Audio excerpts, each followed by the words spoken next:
আপনি হয়তো ভাবছেন পশু ডাক্তার মানব সমাজের উন্নয়নে কিভাবে কাজ করে। এই প্রশ্নটাই আজকের সবচেয়ে গুরুত্বপূর্ণ প্রশ্ন। ভারতের গ্রামীণ অর্থনীতির 70% পশুপালনের সাথে জড়িত।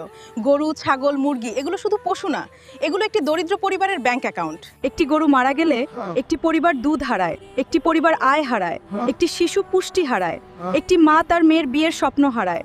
আর একজন পশু সখী সেই গরুটাকে বাঁচালে সে শুধু একটা পশু বাঁচায় না, সে একটা পরিবার বাঁচায়। পশু সখীর কাজের সরাসরি প্রভাব এক দারিদ্র্য হ্রাস।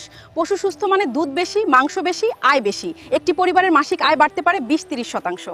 পশু সখী একজন নারী গ্রামে এসে কাজ করে সে প্রমাণ করে মেয়েরাও পারে।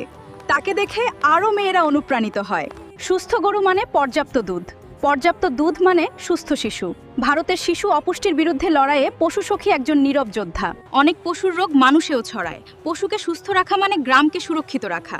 সুস্থ পশু, সঠিক ব্যবস্থাপনা, গ্রামের পরিবেশ পরিষ্কার থাকে।